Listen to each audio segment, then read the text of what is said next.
नमो नमः। सम्यक् खलोः।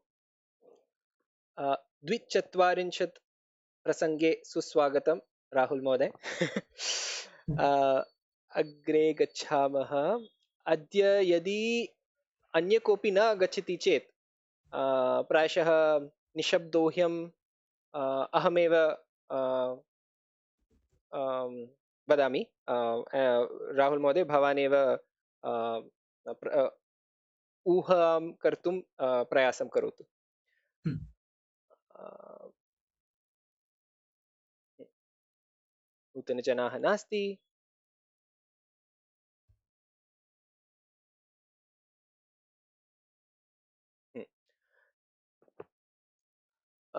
चित्रस्य वर्णनं कुरु, वयम् आरम्भं कुर्मः। अस्तु।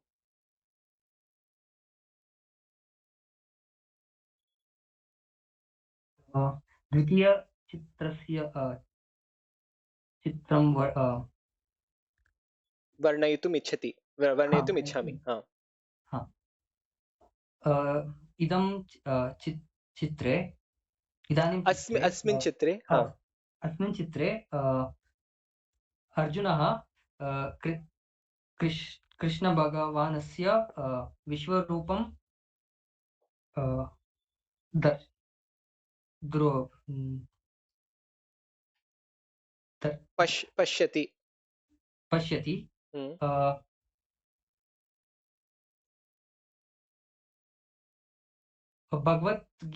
गीता पुस् अ,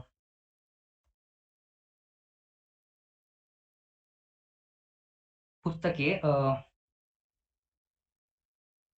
एतत् वर्णनं अस्ति इति मन्ये। हम्म। श्रीकृष्ण भगवान् गीतोपदेश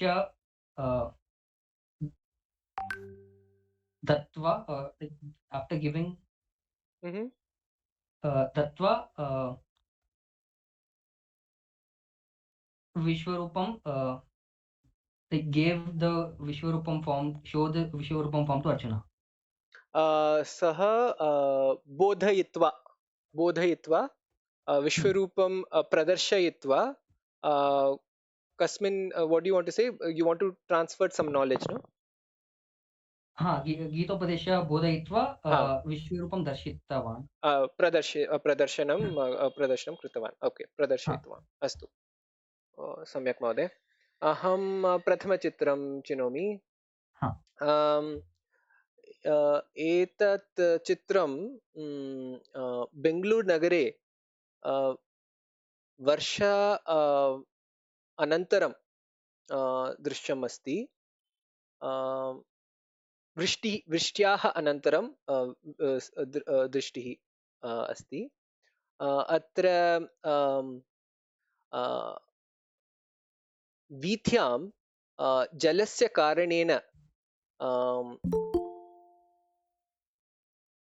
एकनिमिषम्। जलस्य कारणेन प्रतिबिम्बानि द्रष्टुं शक्यते। वीथ्यां त्रिचक्रिका सोरि द्वे द्वे त्रिचक्रिके स्तः आम्, आम्, एक अ, एका द्विचक्रिका दृश्यते। तदनन्तरं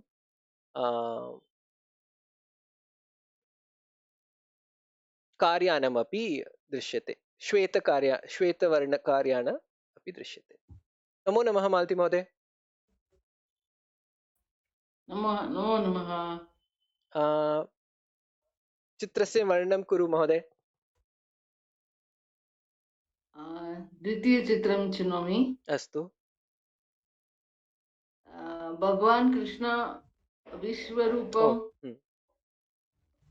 भगवान् कृष्णस्य विश्वरूपं दृश्यते। हम्म। अं,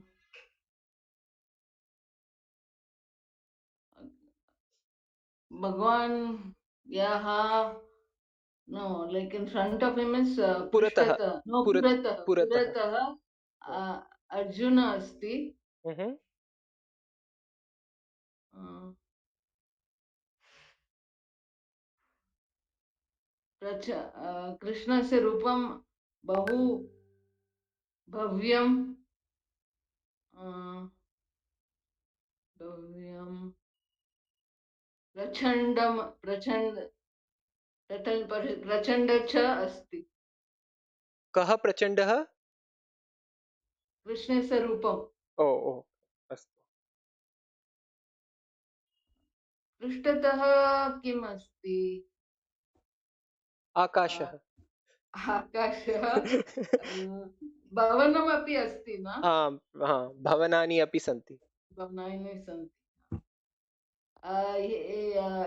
रथ अपि अस्ति अर्जुनस्य समीपे रथ अपि अस्ति रथ अस्ति हम्म धन्यवादः धन्योऽस्मि महोदय अग्रे गच्छामः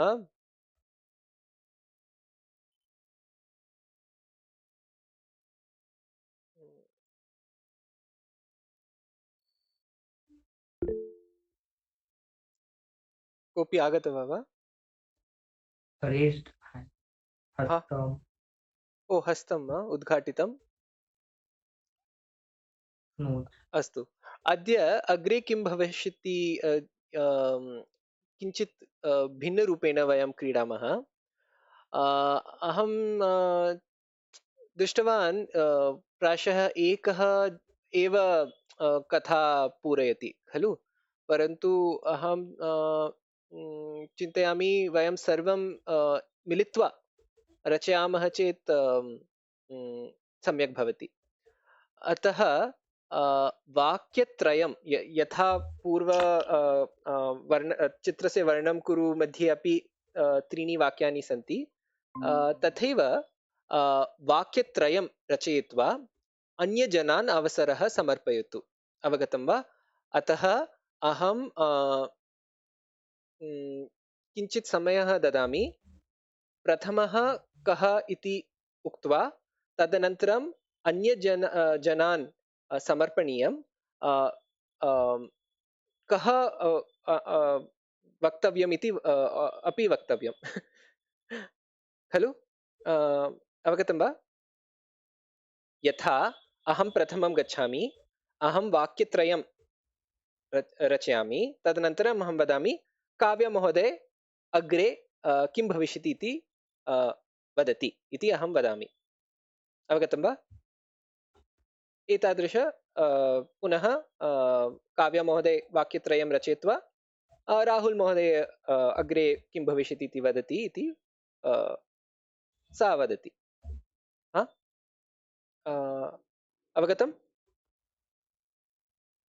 एकमेकं चित्र वा सर्वे चित्र वाक्यत्रयं so three sentences you will create then you will name someone else who will speak next so that way I think everyone will get a chance start from like the first picture and then second picture or is there a story and then we go ahead up to you so Malti Mode if you want to start you start and then you name someone else so because anyway once the first person starts it will go in a different direction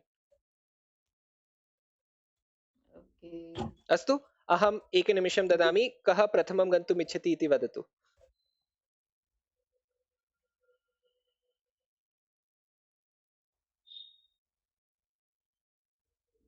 like I should start with the first picture right your choice Moday either you can describe in those three all the pictures or you can just it's up to you see because it can go in any direction no so I leave it to all of you up to you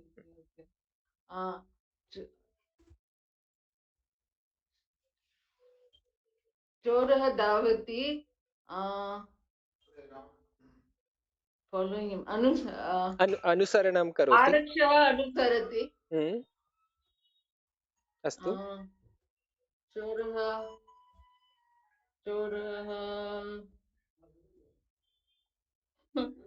why did he throw away the upanetram upanetram va this guy is a chora only he's wearing coolers there this is not there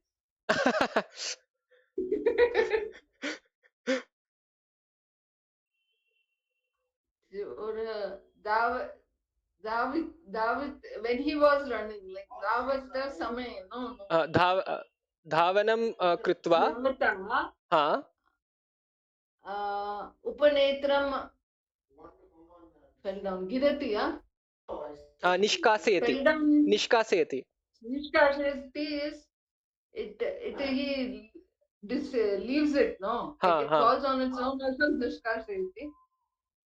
हा हा you are throwing it away, you are discarding it. Okay, हा okay. Tadanantaram te what is the boundary hedge? What is that? Boundary or hedge or gate? good point, I'll check.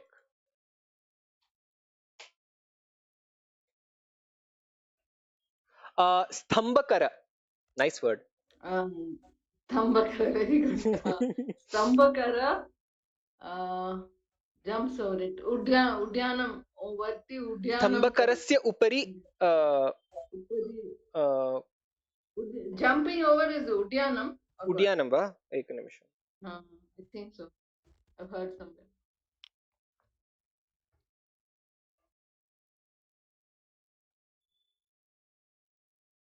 कूर्दति कूर्दनं, हा कूर्दति, हा Kurdanam karati.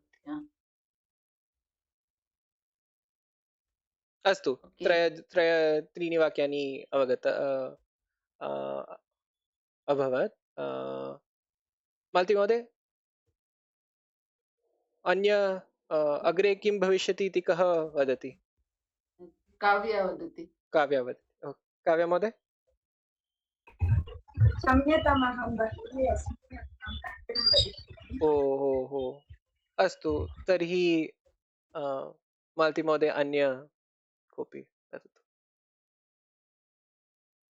Rahul Mahoday. चोरस्य गुल्फः गुल्फः, ankle it says. Twist, I want to say twist his ankle. You want to say ankles, no? Yeah. मञ्जीरः गुल्फः अपि सम्यक् भवति. ओहो, मञ्जीरः anklet, क्षम्यतां. गुल्फः समीचीनमेव. Twist is there a word? Twist वा? Maybe it doesn't translate. वक्रः जातः. चोरस्य गुल्फः वक्रः जातः. सः पतति. सः पतति. अस्तु. एकवाक्यम् अवशिष्टम्.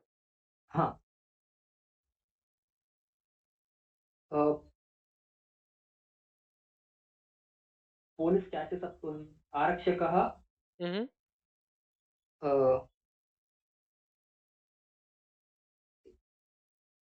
comes close to him. समीपम् आगत्य किं करोति? Grabs his shirt. शर्ट वा? ओके. वस्त्रं Yutakam, no? हा सॉरी, हा युतकं. युतकं आरक्षकः चोरस्य युतकं. Wow, this is amazing. Grab is literally grab. Oh. Just come from there. Grasp is grab. Is also grab. Pull. Huh? See, because grinhati, no? It's so grab. That's a good word. How do I say that? Yutakam. युतकं. एक निमिषम.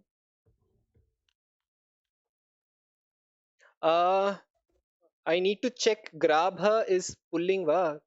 Is it dhatu? Grabhati. I'll have to check. If you can also check, let's check. Huh. Hmm. Or hold is better. That is Hmm. Astu. Okay. You can say Vak- dharayati then, no? uh-huh. Dharayati. Dharayati? धारयति तु अन्य अर्थं भविष्यति इति. Hold, no? Dharayati is hold, right? But you want to say grab, no? You want to say he grabs him, Yeah. No, captures this is him. a substitute for that. Poor substitute. अस्तु अस्तु महीन्द्र महोदय, अत्र वाक्यत्रयं रचनीयं महोदय. अतः राहुल महोदय, कथा कुत्र स्थापितवान् भवान् जानाति खलु? चोरः धावति, परन्तु आरक्षकः आगत्य युतकं घ्राबति ग्राभति. तदनन्तरं किं भविष्यति इति त्रीणि वाक्यानि भवान् रचयितुं शक्नोति वा? प्रयत्नं करोमि. अहं 30 क्षणाः ददामि.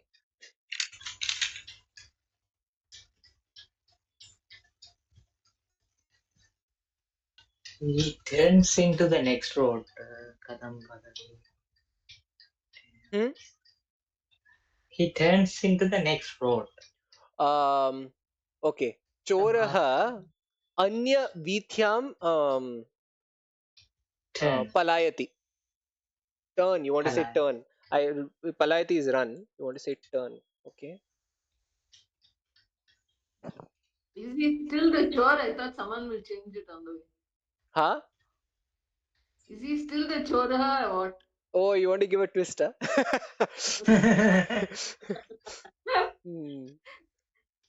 Turns out he's actually a CID or something.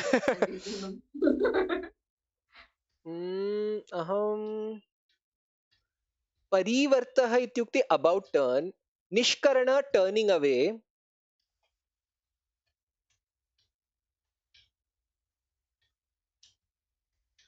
Or else switching the road. अहं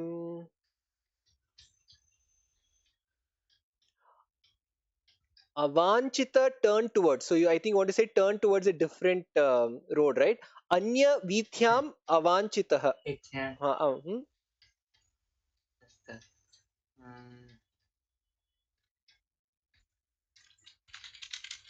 अस्तु,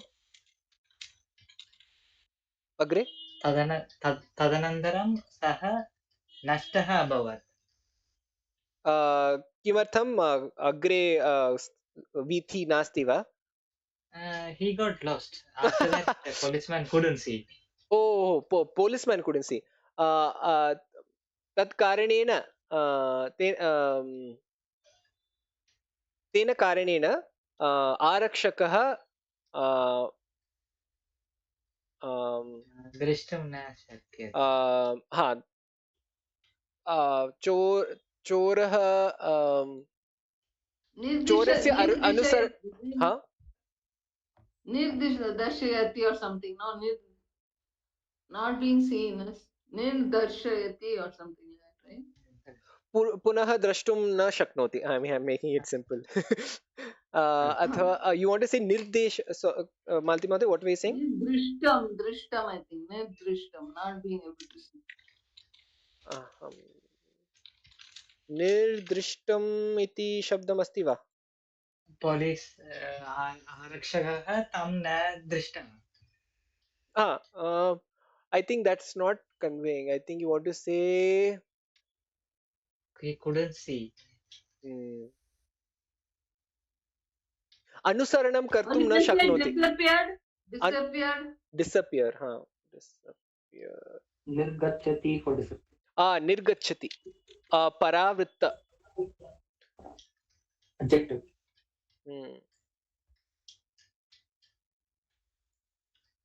But you want to say that police is not able to find, right? So he went to the other road अतः आरक्षकः अन्वेष्टुं न शक्नोति. चोरम् अन्वेष्टुं न शक्नोति. I think that makes more sense, no? You're not able to find him. Yeah, अस्तु. yeah, correct.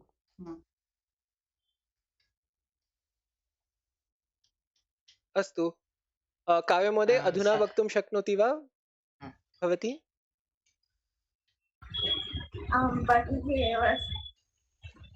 बहिः चोरः दृश्यते वा भवती? नास्ति, दृष्टवती. बहु वाहनानि सन्ति केवलं। एषः किमपि वाहनस्य मध्ये चोरः अस्ति। अहं न जानामि। चोरः वाहनस्य. अहमेव आरक्षिका अस्मि। अस्तु, अहं वाक्यत्रयं वक्तुं प्रयासं करोमि. चोरः वास्तविकतया बस् यानम् आरूढ्य गच्छति. आरक्षकः I think I want to say suddenly, so I think there's one nice word, akasmat.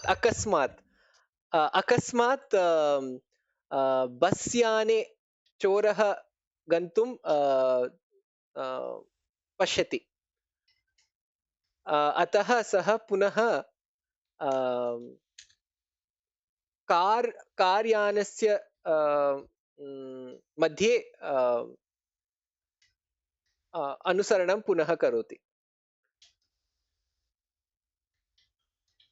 काव्यमहोदय अधुना प्रयासं कर्तुं इच्छति वा? अहम् अन्तिमवाक्यं न श्रुतवती। पुनः सः अनुसरणं कर्तुम् आरम्भं करोति कार् यानं मध्ये.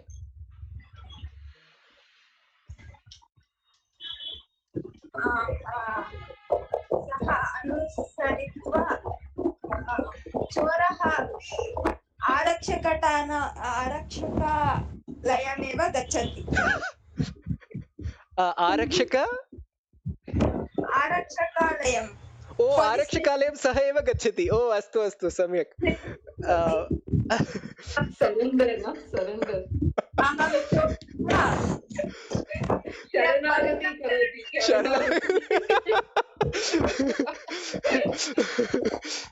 Moral of the story, कदापि यत्किमपि मिस्टेक्स् करोति चेत् accept करिष्यतु। स्वीकरिष्यतु. अस्तु अस्तु. अन्य मोरल् इत्युक्ते किं? गुणः mistakes is gunaha or दोषः. dosha. Okay. अस्तु. आरक्षकस्य हस्तः बहु विस्तारः अस्ति अपि वक्तुं शक्यते वा? The hands of the Lord is long.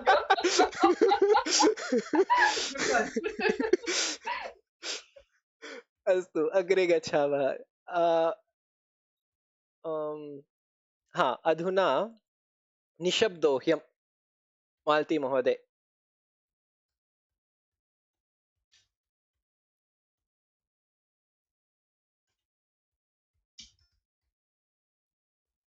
Can you see me? आम्, परन्तु यत् हस्तः अपि दृश्यते. त्रयः Something. त्रीणि नाट् त्रीणि त्रीणि शब्दानि. त्रीणि शब्दानि. Okay.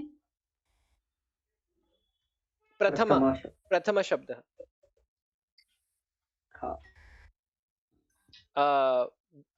वान्तिः.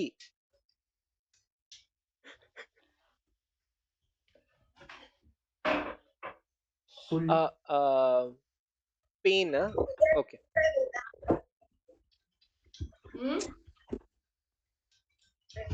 उदरवेदनं वा? अन्य शब्द.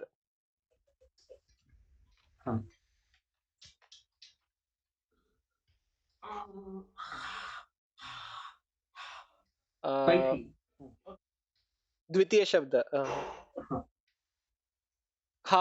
भोजनं. hungry. तृतीय शब्द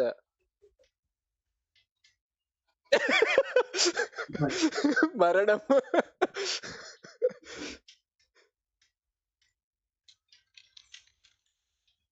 विषः प्रथम विषम वा विषम विषम Now join both. What you got? विषभोजनं मरणं Huh? प्रथम शब्दः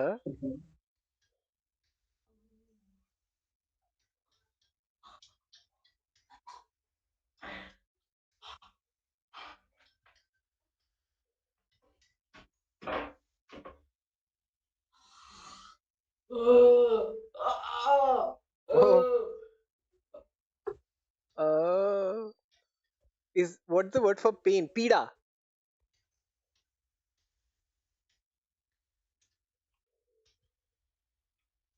Something that you consume.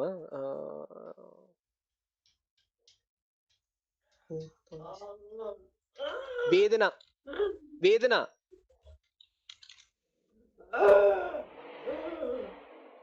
रोगम Rogam.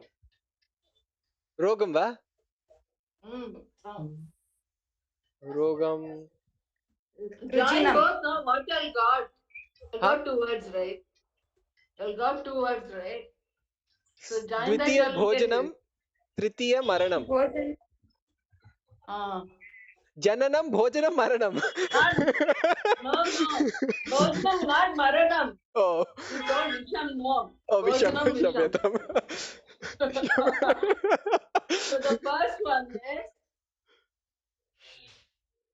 Bhoja रोगस्य रोगः एव न oh Malti Mode, I think we forgot to set the context. Everything is related to Ayurveda. Ayurvedasya विज्ञानानि एव वाक्यरूपेण माल्ति महोदयया प्रदर्शितम् अद्य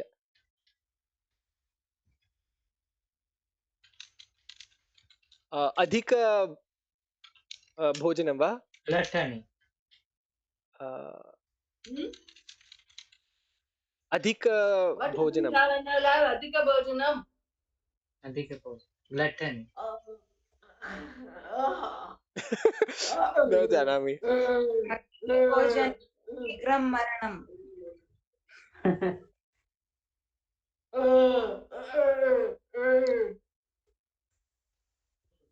Eating up to the stomach. हाँ Eating up the neck. यदि वयं बहु तेल तेलः what's oil कंठ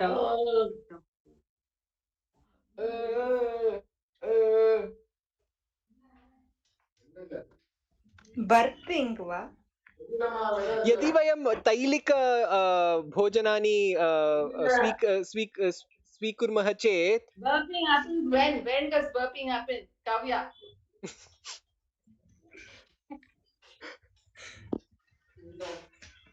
सम्यक् भोजनानन्तरं Eating fast. अहं वदामि I understood Yes. अजीर्णम् Ah. अजीर्णम् अस्तु अजीर्णम् अजीर्णस्य Ajirne bhojanam visham. When you eat after, like, you are not, the food is not digested, then it's like poison. Food is poison. So you should eat only after the food is digested. अस्तु अर्थात यदि Previously taken lunch is not digested, taking dinner will be equivalent to taking poison. Hunger is one signal that the previous food is digested. Okay. Second one.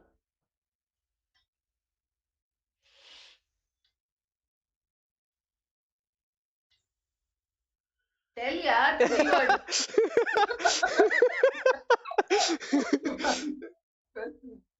Mahidhar महोदय कति सन्ति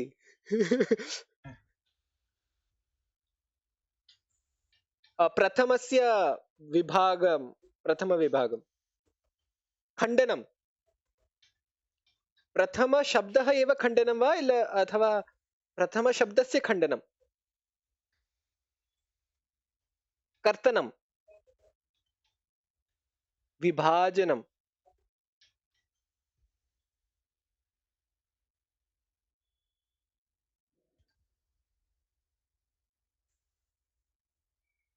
अहं न जानामि।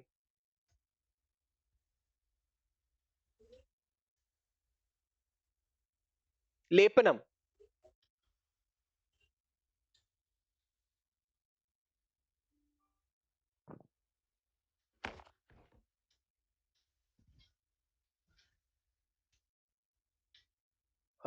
अर्ध अर्ध, हाँ।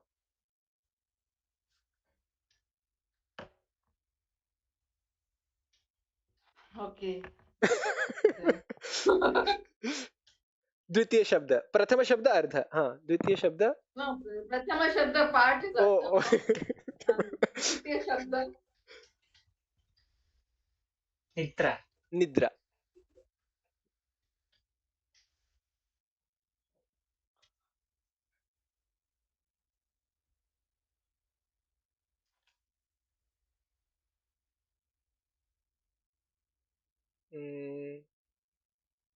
वेदना,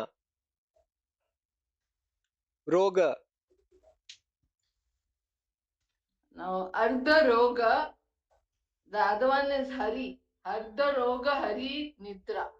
Proper sleep cures half of the diseases. Okay. I'll do one more or enough?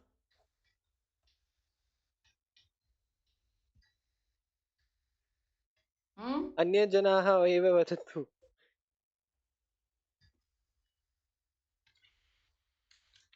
What? Rahul महोदय, महीन्दर महोदय, काव्य महोदय। यत्किमपि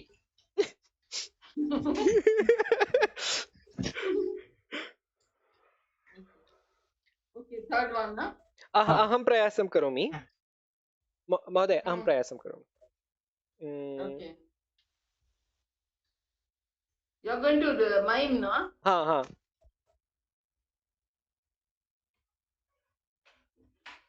त्रीणि शब्दानि।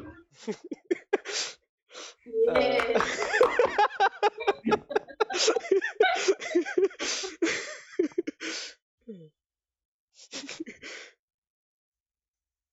द्वितीय शब्द द्वितीय शब्द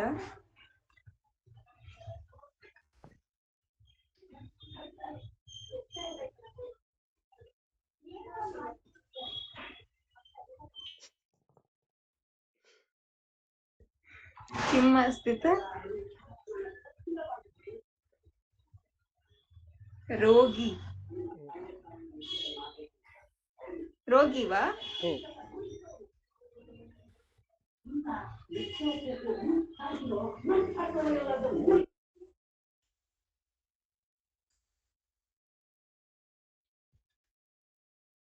दुर्बल दुर्बलः दरिद्रः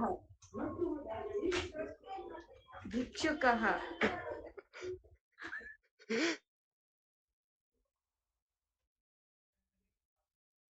अस्तु। तृतीय शब्द प्रथम Three shब्द. हसति. स्फोटयति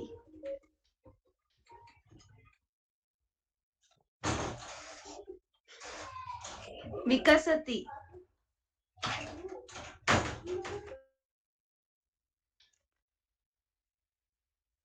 प्रकाशयति. प्रकाश.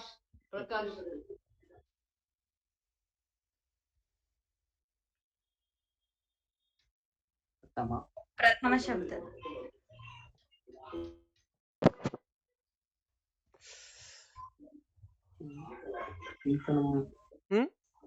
चिंतनम Okay. चिंता चिंता प्रदर्शयति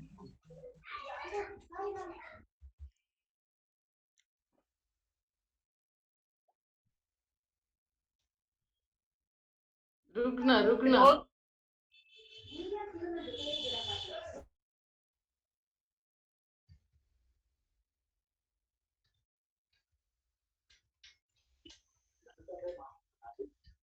अहं वदामि वा? दहति निर्जीवं तत्त्वा चिन्ता व्याधि प्रकाशाय। यदि चिन्ता भवति चेत् व्याधिः अधिकः भविष्यति। अस्तु, धन्योऽस्मि मालती महोदय। धन्यवाद। अग्रे गच्छामः।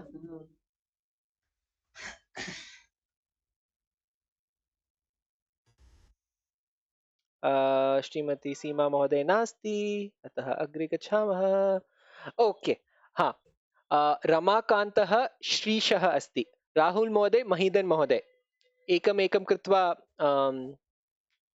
पात्रं स्वीकृत्य प्रयत्नं करोतु। अहं श्रीश, अहम् एकनिमिषं ददामि, किञ्चित् न किं वदामि, नाट्यशास्त्रस्य स्वभावः अस्ति खलु, तदपि आनयितुं, भावाः आनयितुं प्रयासं करोतु। अतः एकनिमिषं ददामि, पठित्वा तदनन्तरम् आरम्भं करोतु।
सिद्धं वा?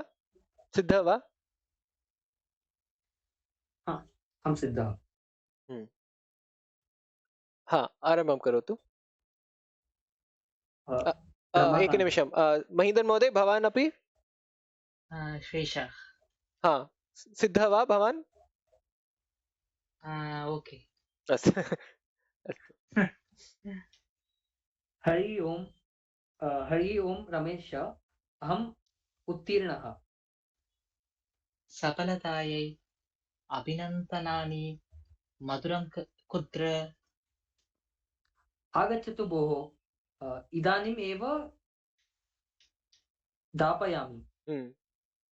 अस्तु, तावत् का श्रेणी प्राप्ता?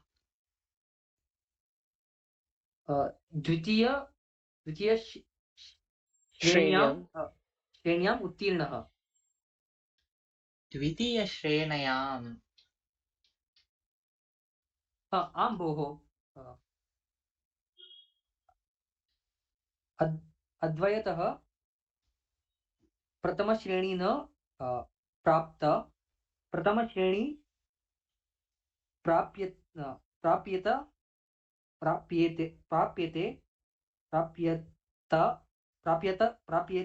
इति आशा तु आसीत् मम। वस्तुतः अद्यतन शिक्षणपद्धतौ एव दोषः अस्ति। परीक्षायाम् अव्यवहारः मौल्यमापनेन अप्रामाणिकता। मौल्यमापने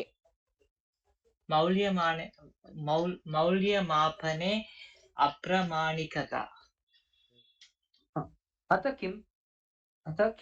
अतः एव किल गोविन्दः अपि द्वितीया श्रेणी प्राप्तवान्।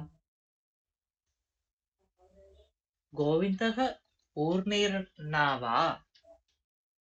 तत्रापि द्वितीयश्रेण्यां धनमूल्यं तत् जगत्। गणेशस्य का वार्ता? सः पुनः पुनः अपि पत्रिकाद्वये अनुत्तीर्णः। हन्तवारः सहस्रवारं पठति चेदिपि न स्मरति। अये आर्यभवनं गच्छावः उत? आर्यभवनम् एव गच्छावः तावत्। नारायणः। अत्र मालती महोदय पात्ररूपेण एव अस्ति, अतः मालती महोदय भवती एव स्वीकरोतु। मालती महोदय।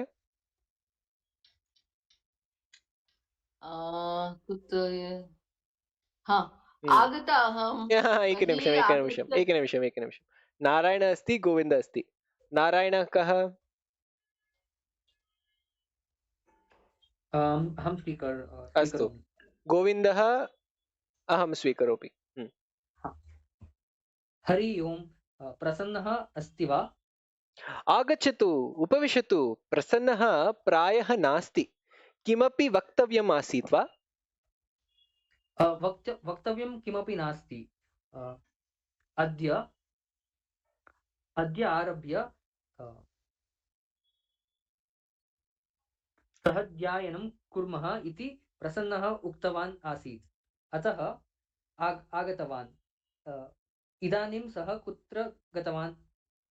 अहं न जानामि, यतः अहम् इदानीं नगरतः आगतः। तिष्ठतु, पुत्रीं मालतीं पृच्छामि। मालती। आगता अहं। बहिः आगत्य पितः किमर्थम् आहूतवान्? प्रसन्नः कुत्र? तम् अन्विष्य नारायणः आगतः अस्ति।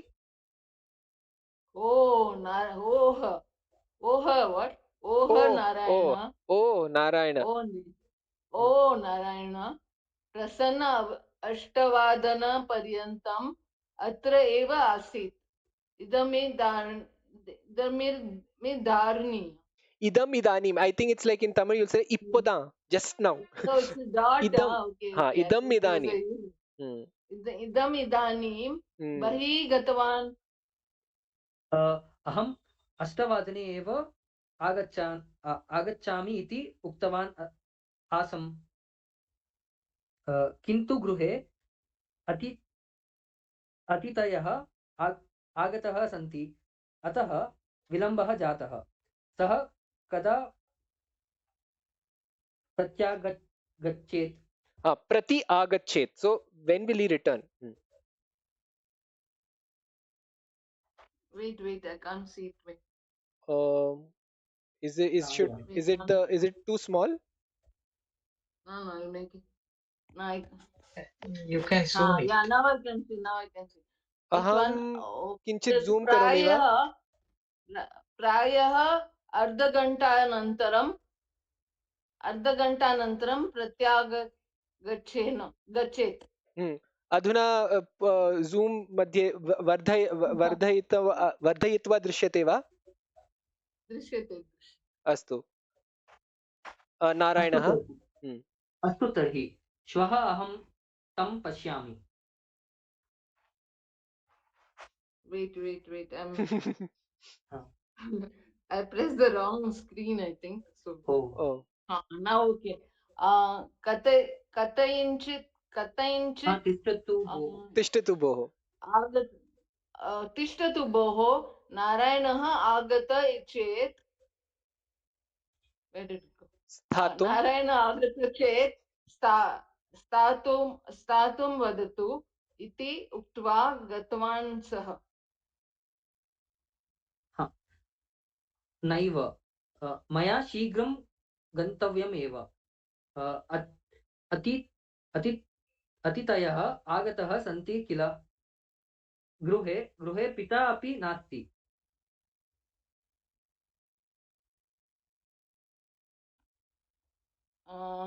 कथञ्चित् आगतः किल?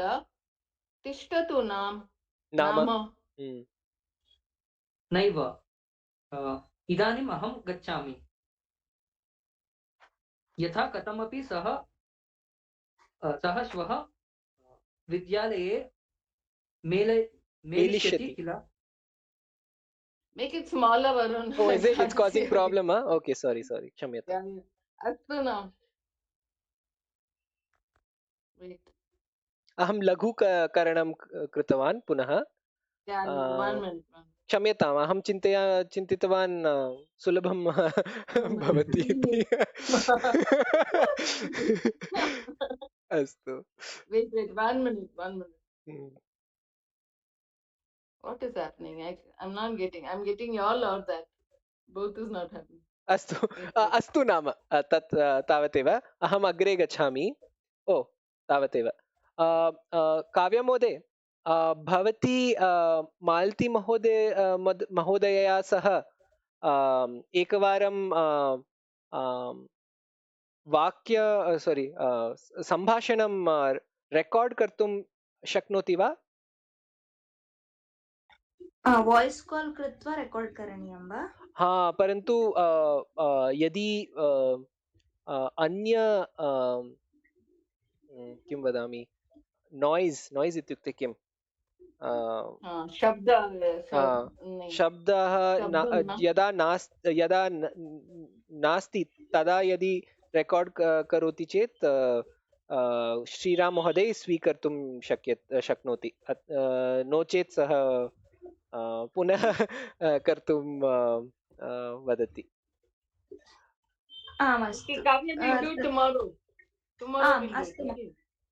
अस्तु महोदय. अस्तु. अहं भवत्याः वाट्साप् मध्ये मेसेज् करिष्यामि. अस्तु अस्तु अस्तु. अत्रैव स्थापयामः.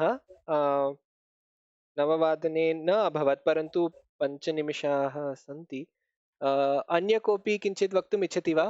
अहं स्पर्धाविषये किञ्चित् वदामि. पुनः अहं वदामि, स्पर्धायाः सङ्केतः किम् इति. त्वं लोकयानस्थाने गृहं गन्तुं बस् यानार्थं प्रतीक्षां करोषि. तव समीपे कश्चन वृद्धः अपि उपविशति.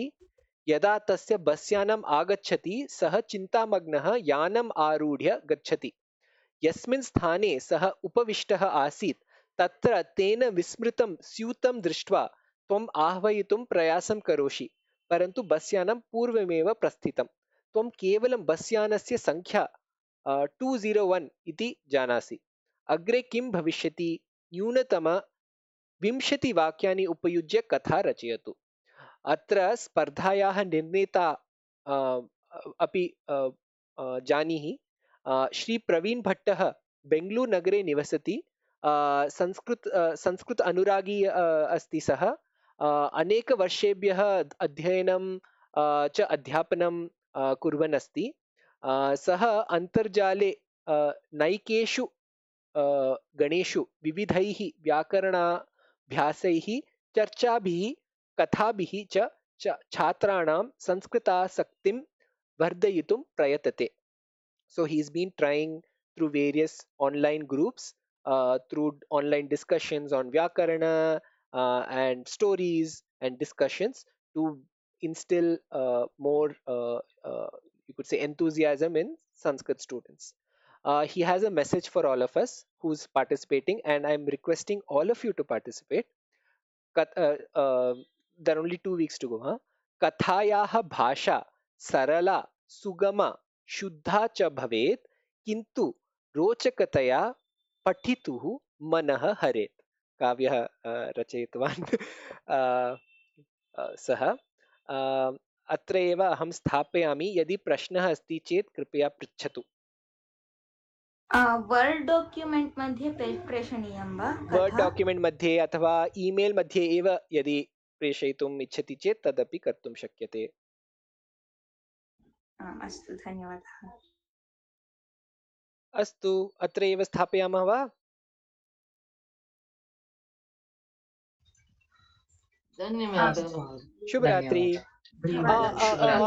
अन्य विषयमपि अस्ति. अहं आगामि शनिवासरे अहं बेङ्गलूरु नगरे नास्मि. अतः अहं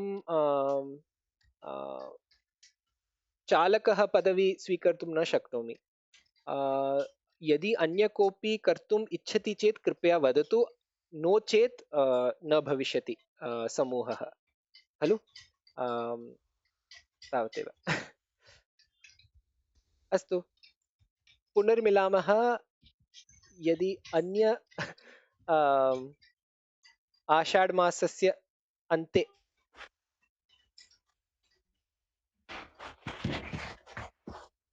26th of July। षट्विंशति। अस्तु, राम राम। राम राम।